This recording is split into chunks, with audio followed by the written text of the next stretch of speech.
This episode is sponsored by Machine Machine Co. and Eternal Ink.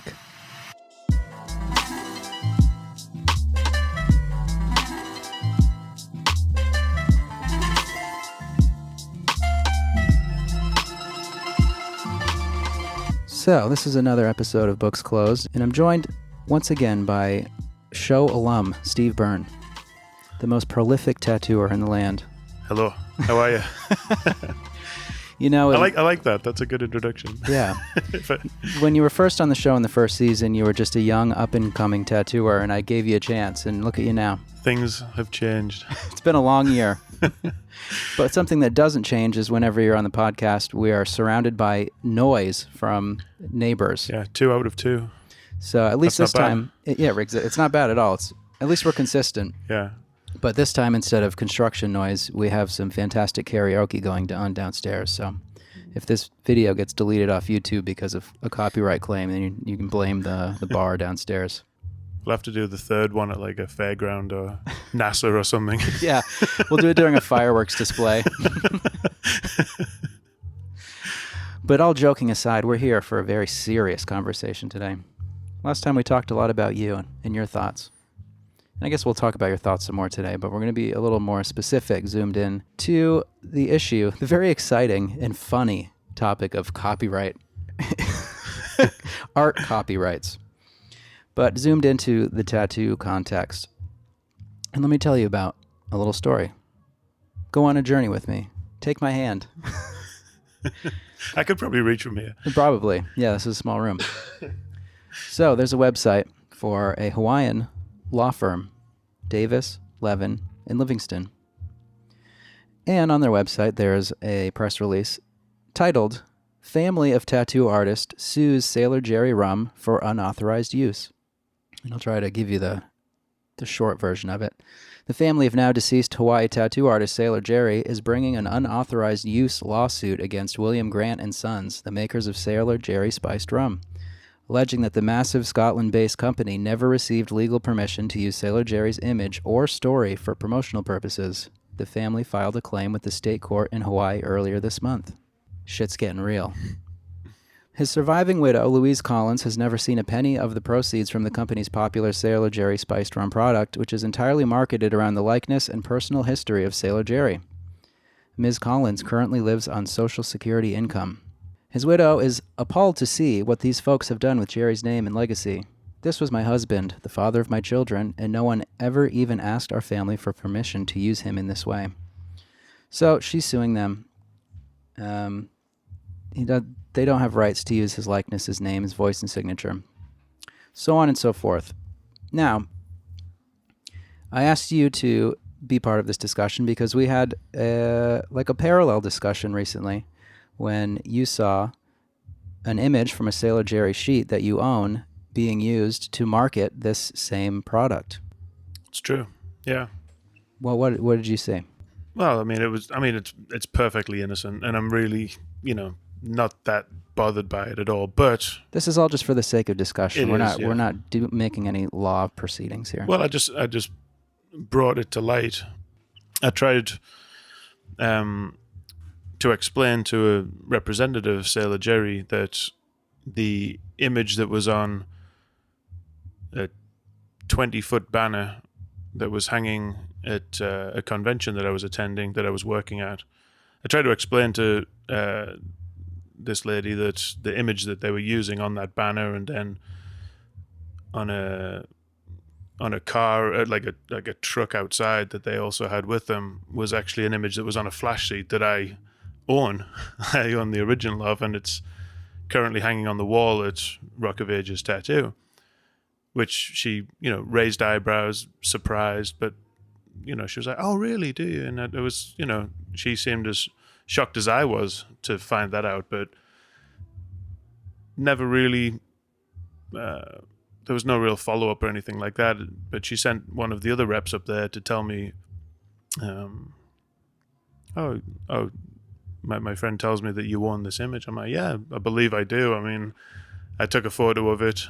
I put the two side by side. They're identical. Mm-hmm.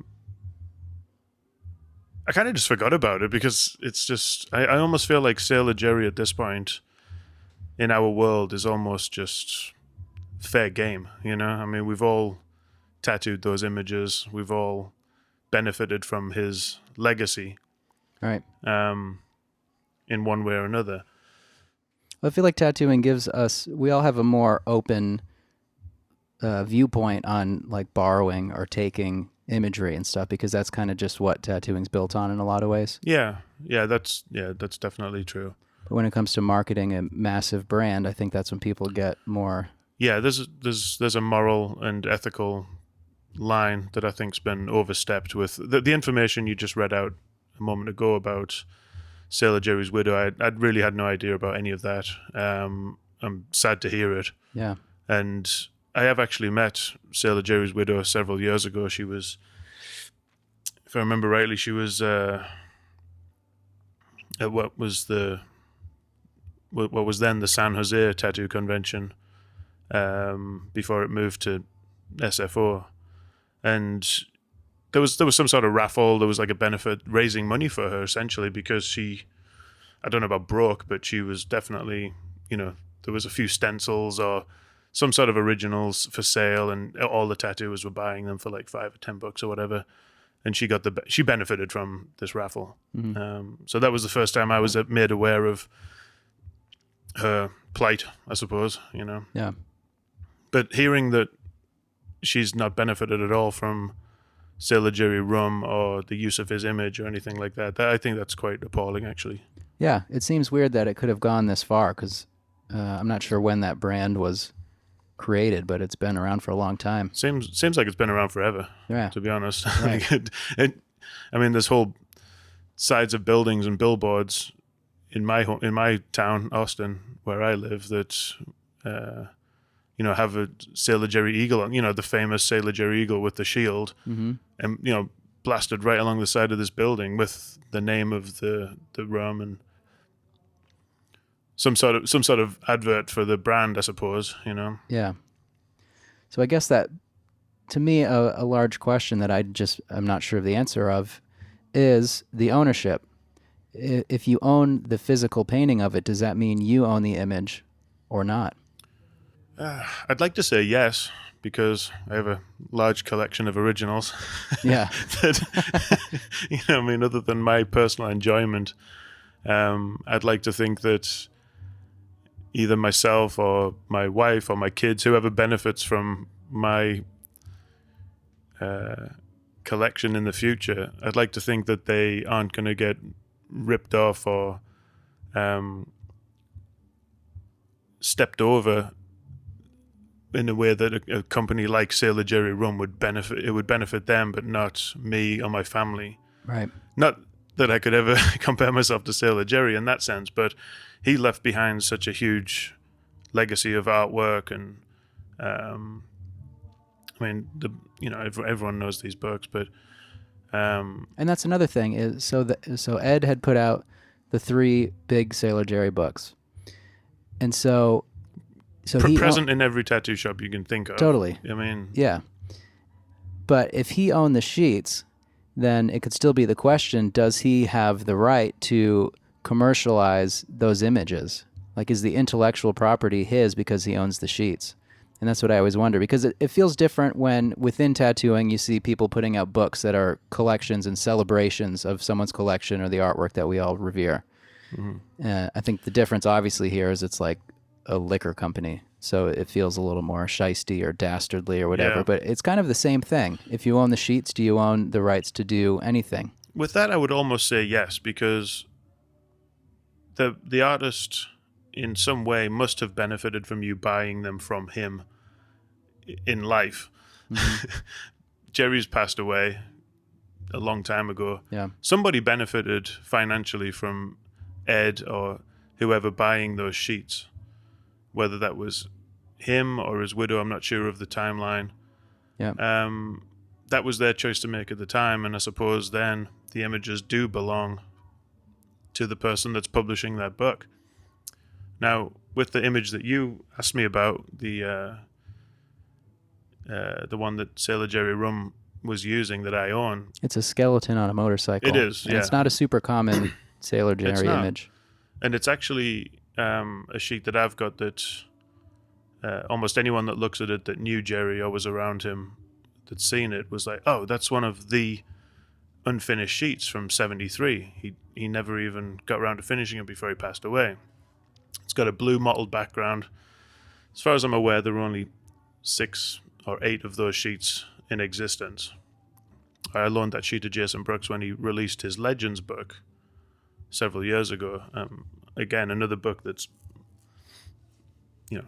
in every tattoo shop you can think of, pretty much. Yeah. But I'm feeling like that image got out into the open because of that book, and I certainly didn't give Sailor Jerry Rum any kind of license to use that image. Right. That's basically, if you're asking me that question, then I definitely didn't give anyone any right to use it. I'm not even sure how they're benefiting from it. It's just used as an advert, like a big sort of, Yeah. it's a big picture on a plastic sheet that they're hanging up at a convention. It's on the side of a truck. Yeah, but I guess since the whole brand is based around his identity as a tattooer, then any of his work or imagery that he had made is just going to further that. So you see it and you're like, oh, that must be Sailor Jerry because it's... Yeah. But I guess that also is, it's even a different question because it's not the question of if you own the sheet, can you use it? Because they don't even own the sheet, and that's what's interesting. That's it. Yeah, that's interesting. I mean, I know that they've bought stuff from tattooers, bought sheets and photographs from tattooers. Right. Just from being told that by the people that have sold them imagery. If they own that stuff, then I feel like they should just dip into that pool. If they're just going to use anything that they can find, be it online or in another book that was published, that's probably where they're overstepping the mark, I suppose. Yeah. Well, William Grant has defended their fair purchase, they say, of Sailor Jerry. This is another article that I found on thespiritsbusiness.com. And it says, Scottish drinks group William Grant & Sons has stressed that its purchase of Sailor Jerry rum was made in good faith as it faces a lawsuit from the family of the tattooist who inspired the brand.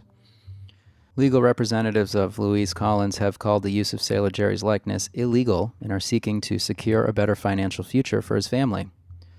However, William Grant & Sons said the brand was developed and protected by multiple owners before its acquisition and that the group undertook due diligence tracing back a number of decades to ensure the purchase was fair and lawful.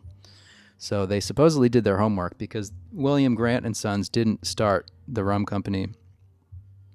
It looks like they bought it from some other people at some point. Well, I mean, I think I know who those people are. I would definitely butcher the story if I try to tell it here, and I don't really want to. Mm-hmm. But I do know some sort of backstory to that. In that case, like I said, going back to it being a moral and ethical financial decision, I do think that even if they did purchase all those images in the correct way, in a legal way, they've got to kick something back to poor Mrs. Collins, Right. She's, gone, what now is it, 73 he died? Yeah, I it's mean, a long time. Here we are, 45 years later, and if she's seeing her husband's legacy, a worldwide brand, who knows how much money that's generated. Yeah. She should be getting something from that. Yeah, and especially because it sounds like she's really on hard times at the moment. Yeah. And not that that means that she's entitled to anything more or less, but if you look at it, it says that Sailor Jerry is one of the world's biggest rum brands with sales close to 1 million cases in 2018. So to give her what to them would be a minuscule amount of money would probably be life-changing for her. Oh, yeah. I don't know what 1 million cases of rum translate to. It's like at least $1,000. I mean, I feel like they're giving it away at every tattoo convention I ever go to. And Yeah. any kind of event involving a tattoo machine or tattoo artist, then they're there.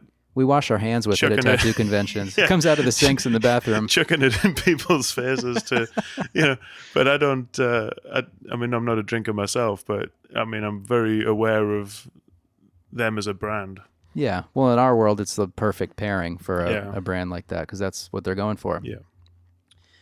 But yeah, they say that the family isn't happy with it because they think that the rum company uses like debauchery and rock and roll and all this stuff as like the extension of this tattoo persona when it really wasn't who Sailor Jerry was. Yeah, I don't think he was like that at all. I mean, Yeah. obviously I never met the guy. He died before I was born, but he was, there's quite a lot of.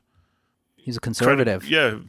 Conservative guy, credible history. A lot of people can confirm that, and maybe he didn't want himself to be represented in this way, and I can understand the family being annoyed by that. Yeah, because it's more than just using his artwork on the packaging and on advertising and stuff. It's made. They make you think that he owns the company. Yeah, it's his picture on the bottle. It's all about him on their website. They've got a whole section about him, and it sounds like he's this guy who makes rum and does tattoos sometimes. I mean, it's a different set of circumstances, but I'm sure that there's some sort of parallels to be drawn when Ed Hardy had his imagery kind of hijacked by I can't remember his name, Christian Ordegay. Yeah. And I mean, it was all over the world. Yep. Like, I mean, I remember I was in a airport in Saudi Arabia and there was an Ed Hardy shop there. I mean, this is going back like 12 or 13 years or something, but yeah, I just couldn't believe it. I mean, it was wild that spread globally in such a short amount of time. And I'm sure, I don't know at all, but I'm sure Ed was compensated quite well for that. Maybe not as well as he probably should have been. Right. But isn't that always the case with those sorts of it has things? to be. I mean, I think if you get in bed with these people, then you just have to accept that you're getting 1% of whatever the net profit is, Right. Yeah. Which is still probably pretty It's probably nice. still quite a lot, yeah. I would definitely like a bit of that 1%. Sure. But it's crazy how it can become so much bigger than the person themselves. Yeah. Because in the tattoo world, Ed Hardy is like a Goliath anyway. Yeah, but in the rest of the world, people think he's a T-shirt maker. Oh, completely misrepresented. Yeah. For what Ed's done for you and I and every other tattooer I can think of. Completely misrepresented with a bejeweled T-shirt. Yeah. Right. Well, I remember when I first started tattooing, there was a point early on where I remember learning that Ed Hardy wasn't lame because I knew of the clothing line before I knew of him, just because of the timing. And that's pretty interesting. But another interesting thing is on the Sailor Jerry Rum website, they have a press release addressing basically the same issue, but this is from November 2014. So this is something that's been going on for a while. Yeah. And they obviously haven't done anything to compensate the widow, or maybe they don't feel that they should. But it says on their website, Sailor Jerry has enormous respect for Mrs. Louise Collins and her ongoing commitment to protect and further I love the way that they're using his name. Right, yeah. That just sounds so like, yeah, it sounds evil. Yeah, and it's not like italicized or in quotes or anything. Yeah, it sounds like a weird sci-fi thing where you're like, Black Mirror or something. It's got this right. And that's got to be what it feels like for her. Yeah. I think I read another thing where she claimed that she wasn't even aware of the brand until whenever. I wouldn't say recently, but I mean, maybe back to 2014 or something when I'm sure it had been around for a while. And I wonder if that's really true. And could you imagine going into wild. a bar or a restaurant or something and you just see a picture of your deceased husband on a rum bottle? Yeah, it's quite a strange. I'm sure it's not a unique situation. There must be something else like it in the world. But Totally. I cannot imagine a time where, my widow or anything like I would see a picture of me on the bottle and not have been compensated for it in some way. Yeah. It just makes no sense at all. Yeah, imagine if you died. You don't smoke cigarettes, but imagine they call them Byrnes. And it's like a cigarette brand. Burn one. Yeah, burn one. And it's got your Let's step artwork all outside over and them. burn one. Yeah. And then the website's all like, Steve Byrne, one of the greatest tattoo artists of our time. He believed in hard partying and smoking cigs and, we're all about what he's about. And we're all about his legacy. And then your wife is like working the job she's always worked and like, what the fuck? There's a multi-million-dollar company using all this stuff that I don't know. Yeah. I mean, that can't be that far off from what this is. No, It can't seems be. funny to think about it in this way, but when you're putting yourself in that situation, you do think of it as like, that's absurd, you know. Yeah. And especially if you've passed away and you're not there to defend yourself and argue about it. Thankfully, his widow's still alive, and she can at least try and speak up for him in some limited way. Right. I'm sure it's like David and Goliath. That's what it sounds like. Yeah. You know, it sounds like she's just got, you know, no means or way of combating these people at all. So I'm glad that, you know, I really didn't know much about it until you told me about it. So I'm glad you're at least shedding a light on it somehow, you know? Right. Well, I was researching different topics for this season of the show, and I saw that it was like a week before I started looking up stuff. I found that lawyer's website in Hawaii, and it was like a brand new lawsuit. So it's a hot topic. But you said the press release was in 2014, so it's at least 5 years ago now. Yeah. Well, and maybe this has happened already and nothing came of it. Maybe she's doing it again with different lawyers or going about it a different way. I mean, I think litigation takes years anyway. I mean, yeah, I'm sure these people are finding a way of dragging this out as long as they possibly can. I'm sure, yeah. Here are a few words from our sponsor this week, Machine Co.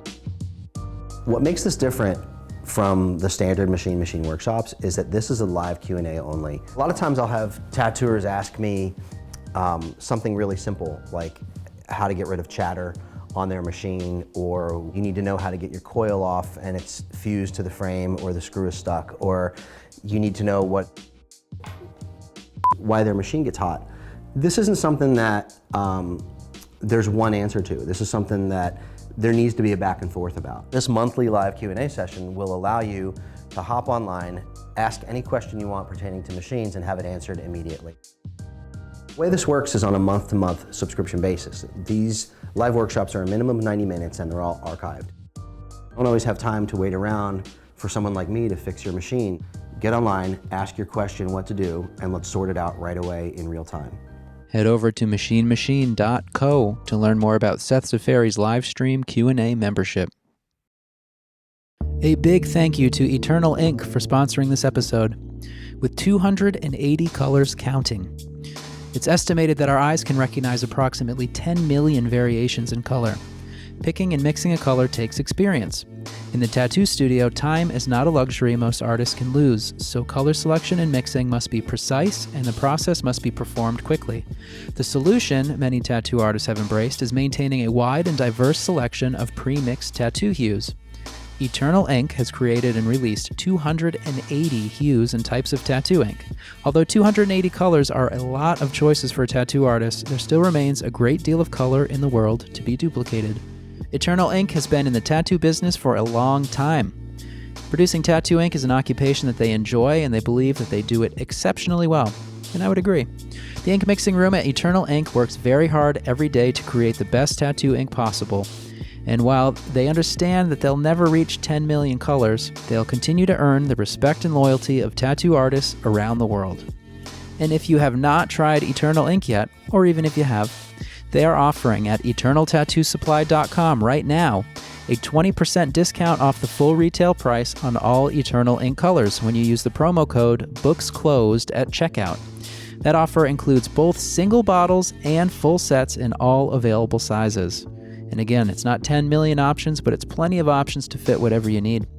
This deal excludes combination with other offers, and it's not to be used with the Color of the Week promotion. So again, I repeat, use promo code BOOKSCLOSED at checkout on eternaltattoosupply.com for a 20% discount off the full retail price on all Eternal Ink colors. I'll continue reading here this 2014 press release because it actually sheds some light on at least what the rum company is claiming the transfer of ownership of all this stuff was. It says, in 1973, after the death of Norman Collins, Mrs. Collins contacted Mike Malone and asked if he was interested in buying Norman Collins' tattoo business, including the intellectual property and brand assets. She explained that it was always Norman Collins' wish that one of his protégés should take custody of his legacy. Mr. Malone agreed, paid Mrs. Collins a fair price, and became the owner of all the rights associated with Norman Collins' business, the Sailor Jerry name, and related artwork. His ownership of those assets and his custodianship of Norman Collins' legacy was well known in the tattoo community for many years. And I've definitely heard that over the years. Yeah, I mean, I think that is kind of common knowledge amongst anyone that's interested in the subject. Right. But I think the big difference being that in the 70s, nobody ever saw what tattooing is now back then as far as like the marketability or the mainstream, because the intellectual property of a tattoo shop full of shit didn't really mean the same thing then, even when it's someone like Sailor Jerry. People knew it was valuable, but I don't think anyone feared that it would be used in this way. No.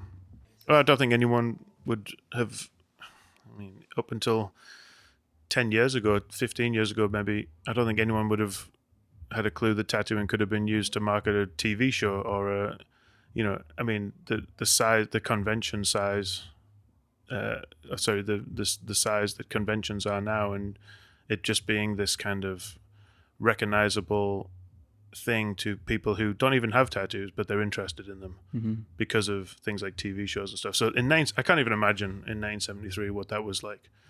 Yeah, you have this tangible artwork, this folk art, I guess, and it's worth something to a handful of people. I'm sure, Mike Malone knew that for sure, but taking on that sort of responsibility, there must have been some weight to carrying that forward, but nothing like anyone could have imagined. Right. No way. Sorry, got off your point there. But. No, that's a good point. And I think probably the outlook then was Jerry probably thought, I don't want everything that I've done in my lifetime to just crumble or for no one to ever see it. So there's a different set of values then as well, I think, wasn't there? Yeah. Especially from someone like Jerry and his generation, they probably weren't quite as concerned about legacy and how will I look in the future the way we are now. That's mainly because people now they put themselves out there so much more because of the internet and stuff like that, Instagram, social media. Yeah, kind of leaving behind that legacy. The importance of it wasn't realized until long after he was gone anyway. Yeah. Certainly outside of like a core group of people that probably knew him. Mm-hmm. Okay, I'll continue reading here. 30 years later, in 2003, Mr. Malone, and by that time his co-custodian, Mr. Ed Hardy, sold the Sailor Jerry brand to Quaker City Mercantile, formerly known as Gyro. Then in 2008, it was sold to the current owners. The various transfers of ownership from Mike Malone and Ed Hardy to Quaker City Mercantile and ultimately to the current owners were all done in good faith and with the usual due diligence about the history of the brand and its ownership. Quaker City Mercantile and Sailor Jerry Ltd. continue to work closely together to ensure that Norman Collins' legacy is absolutely respected and cherished. It is one of the reasons why Sailor Jerry the brand is loved all over the world. Is that why, or is it because it's rum? That's how it's marketed, but the Sailor Jerry has nothing to do with rum. That's just that's what they have to say. Unless they know something about him that we don't, that he was a lover of rum. Yeah. I don't know.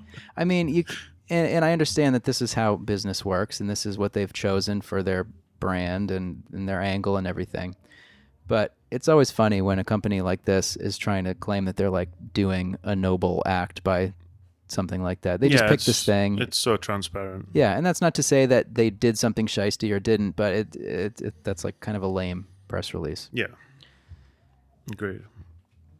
So I looked into it a little bit to try to learn because I know a lot of people listening probably think that I'm like a lawyer, but I'm not.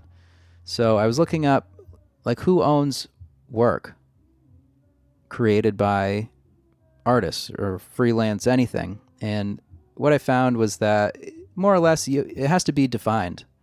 Like if you have a brand and I'm going to do artwork for it, let's say you have your cigarette brand. While you're still alive, you're trying to get it going because you saw the dollar signs. And so you hire me to do artwork for it because you're too busy smoking to do your own artwork. we would have to very much define who owns what's it going to be, how's this going to work, and it's just kind of a case-by-case thing. So that doesn't really resolve anything about the Sailor Jerry stuff because we don't know. We don't know what the agreement between Jerry's widow and Mike Malone was.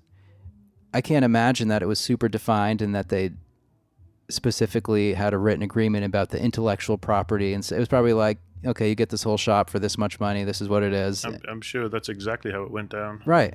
Because, again, the perceived value was just the physical stuff and the money that it could be sold for and what she wanted out of it, or what she was told it was worth from Jerry.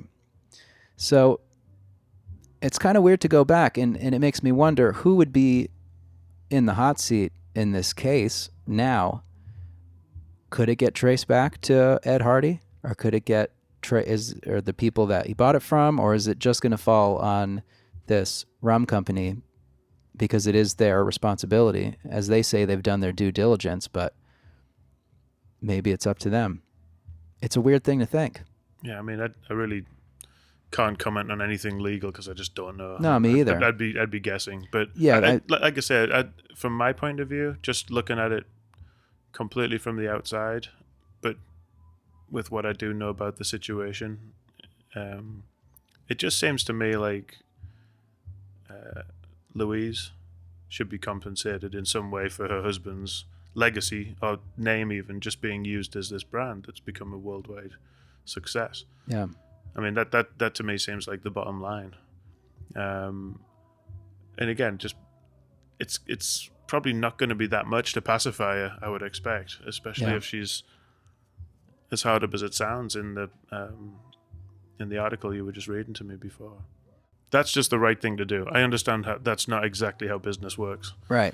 Yeah, and I feel like that comes from a tattooer's point of view, and not because we can relate to it. We think about our own wives and families. Yeah, and just speaking for myself, I care about the history of tattooing, and I care about these people that we all look at. We never met any of them, but we look up to them, and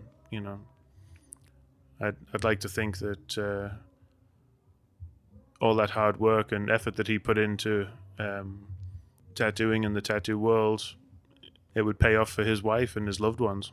But I guess the artists always get screwed outside of tattooing, as far as compensation and how it works after, and thinking about like multi-million-dollar paintings from the great painters. Well, I mean, I've never had anything like that happen to me, so it's difficult to contemplate it really, other than I'll see tattoos that people have done that come from my flash, and I sold that flash for $100 for the set, or $150, whatever it may have been, and I'm sure that tattoo cost at least that to do. Yeah.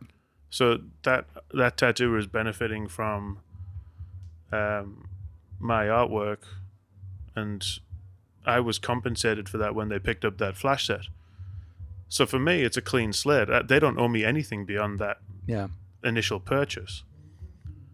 Now, if they color copied that set 10 times and distributed it to their friends as like, hey, I bought this set from Steve, here's a copy each, put it up in your own shops, and they were benefiting from it, then I'd start to get a little bit, come on, like, right.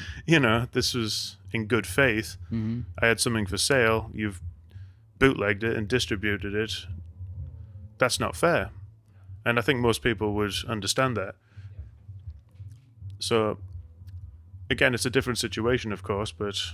But again, that's like the physical thing that was bought. Yeah. And the ownership of that. So there's really no dispute for me when someone makes money from it. That's what Tattoo Flash is. It's kind of just like it's a deal that you make when you sell imagery like that. Yeah. Same with any books that I've released. If people use them, I think it's a little bit weirder with taking someone else's... I've put in almost any release I've ever made in a book, like, please just use these with respect to the original artwork. At least try and change it up a little bit if you're going to want to use them as help with you doing a tattoo. And that seems to be what most people want to do anyway. No one's really trying to be like a copycat, At least if they are, they're not trying to sort of put it out online and benefit from it in that way. So what if someone bought an original flash sheet from you and then they made copies of that and sold it? It's weird because, I would put a pretty high numerical value on an original flash sheet. If they did that, I would have a problem with it, but not like a legal one, I think it would just be more like, oh, that guy's a fucking head. Why would you do that? It just makes no sense. It's just more of like I don't know. It's difficult to explain because it just seems it's such a natural thing for me. It's just like, oh, I bought this. I'm not going to copy and distribute it, or I'm not going to bootleg it and distribute it, at least without giving the person who did it initially some sort of financial compensation. That's just pretty low, Yeah, and I guess all this stuff is different when we look at it because there are these ethics in tattooing that people respect that are probably different than other areas of art or anything. I think so. Yeah, I really Just do. because we do, it's like sometimes you can share and borrow, and then other times from the outside they might look similar, but it's not okay to share or borrow or redistribute or whatever it might be. And I think that's where it gets a little sticky in the legal sense because it's like an undefined but unspokenly defined thing, I guess. Yeah. I think as corrupt and immoral as tattooing is looked upon from the outside world, I think actually when you're in it and when you're working within it and have built these bonds and bridges with fellow tattooers over the years, I think the tattoo world is actually it's pretty respectful as a community of people where I think it's just it's just a known thing. You don't do stuff like that. And if you needed explaining to you in a different way to that, then you just don't get it. Like that seems to me, my experience within tattooing. I don't know. I'm sure somebody has copied a set of my flash and given it to a friend of theirs or whatever. I'm not going to worry about it too much, but it's one of those things. It's like if I was seeing it on a commercial level, if it was like, oh, I printed 100 of these sets and I sold out of them, they're never to be reprinted again, and then somebody in Germany prints another 100 of them from the one set that he bought from me. Yeah, that's not fair. Like, and I would have a problem with him or her, and I would definitely be looking to settle it somehow. Yeah, probably just kill them. Oh, are we recording? Well, I was thinking of just a good fucking slap. Yeah. Yeah, just a good donkey kick right in the enough. guts. That's often enough, especially with the size of my hand. So if they endure the slap, can they at least sell what they've printed already? I'd make them eat whatever copies they hadn't sold. But then could they sell their shit? Because that's like it's like a transformative work. As far as I know, nothing of mine's ever been bootlegged. Not at that level. I did have it was quite funny actually. When I can't remember whether it was the OM1 or OM2 book, but I sold one online and it was actually being shipped directly to Urban Outfitters offices wherever they may be. Busted. And just knowing the history of that company and how they've actually just taken people's stuff and changed it a little bit and thrown it all over or t-shirts. Not even changed it. Very well documented. Yeah, it is quite well known that they just go for it with people's stuff. Anyway, my assistant Vanessa, she made me aware of that. She was like, actually, like, am I just going to send this to Urban Outfitters? They've ordered one. They've paid the money for it. Should I send this to them, or should we just refund them the money and not send it? So I personally reached out to the person that it was going to just to see what the deal was, like, because I'd heard about their unethical use of imagery in the past. And it was really funny because the guy who got back to me was very, very nice. And he was like, actually, I'm just a really big fan. And, I've been tattooed by you and, and several other people. And I just really love your work. And it was really very innocent. It just so happened he worked for Urban Outfitters. Right. But it was in my head this is a potential, Yeah. Makes sense. yeah, it's a potential web. I'm just like throwing my stuff into.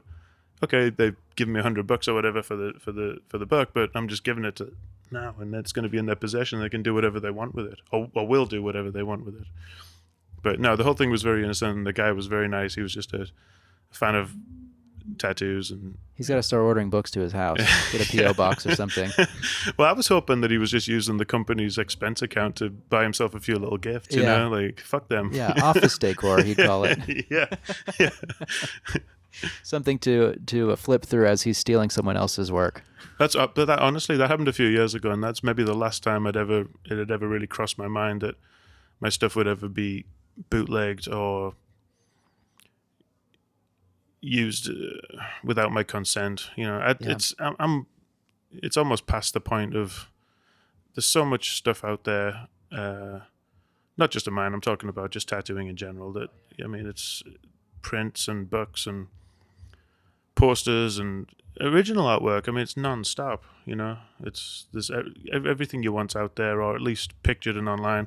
I guess the one good thing about everyone being tuned into the same media streams and stuff with social media is that people get called out a lot more for it. And I think so. Like Urban Outfitters and H&M, they're held accountable in a way now that they probably never have been in the past. Yep. So it's not a fully self-regulating ecosystem, but I'd say it's probably better than ever now as far as people are not tolerating it and people really supporting artists. I would say so. Yeah. Yeah. Well, that's that. All right. We said we said many words that doesn't really solve anything really. No, but I'm at least glad that you've made me aware of the situation, and I'd like to stay aware of it and find out what the outcome is going to be for Mrs. Collins. Like I said, I met a who was it now? I can't remember who'd organized the raffle for her at the convention, but we all bought tickets and everything, and I can't remember who won it, but it was nice to see her there and sort of walking around, and people were, despite her having so very little involvement in the tattoo world, people were very happy to meet her and even just get a few words with her about her husband and his life. And that's cool. Yeah, it was. Yeah, I feel like tattooers, it's like a no-brainer to support someone like her. Absolutely. Because we all feel like we know who we all owe. Yeah. $20 plus too. Oh, yeah. Sailor Jerry, it's like, that's how much money have we made tattooing his designs or being inspired very directly by his designs. Absolutely. You can. What are those Sailor Jerry books from Hardy Marks? $50 each. The three big ones. You do one or two tattoos out of that, you've covered your investment in those images. Right. Totally. Every tattooer should have those books. Well, they're $50 retail, but then once they go out of print again, they get up to hundreds and hundreds, and then they come out again and they're $50 for a couple of years. And it's funny. One of these articles that I found, they have a whole thing about this lawsuit, and they pulled some photo. They probably just Googled Sailor Jerry tattoo on Google Image, and they put the worst fucking tattoo. It's his flash, but it's the worst fucking tattoo ever. Yeah. And then the caption says, "A Sailor Jerry tattoo." Bummer. So people who don't know anything about it probably see that and they're like, I don't see what the hype's all about. Yeah. This stuff sucks. I know. Yeah, it's sad. I suppose that is the times that we're in. Yeah. So we're all watching, we're all paying attention, and if anyone has anything to comment on this who has more knowledge of laws and wants to add to this discussion, then leave some comments or get in touch with me, and maybe we'll have an update or something as things progress. But like we said before, it'll probably be years before anything happens, and I definitely won't be podcasting by then because I got a life to live. You'll be onto the next big thing by then. Yeah. That'll be good. Yeah, I'll be doing augmented reality, 3-dimensional something or another. Anything to take my time away from my actual real job. You'll be selling those platforms that we were talking about at dinner. Oh, yeah. Yeah, web platforms for some crazy shit. I'll probably just be selling bootlegs of your books because you keep putting out cool books. I'm just going to buy one copy. And there's another one coming up pretty soon, so hopefully you'll pick that one up. I plan to. Yeah. And hopefully everyone... What's up with that book? It's with Atonement Books out of the UK. My friend Ash Davies runs a really tight ship there. I mean, as far as working with him goes, it's been a real joy to see him. I mean, he's as invested in this thing as I am, if not more, because I mean, the attention to detail is crazy. I love it, just because I'm a nerd and a geek about stuff like that myself. But Yeah, you're just showing me some sneak previews of the yeah, it's covers, and it's going to be cool. Yeah, it's super cool. It's basically just a kind of a collaborative effort between me and him on a year's worth of traveling, tattooing, living life the way I do, and the balance I bring to my shop and being there, being away. I don't know. It's just a really cool kind of collage travel journal. There's tons of new artwork in there and stuff as well. So hopefully people will find it of interest. Yeah. So by the time you're hearing this, it's already out. It's already out. So yeah. if you don't have it, go get it. And if you make copies of it, Steve's going to make you eat all the copies. And it's probably a thick book. It is quite girthy, yeah. So eat away. Yeah. You better skip lunch. All right. Thanks, Steve. You bet. Thanks, Andrew.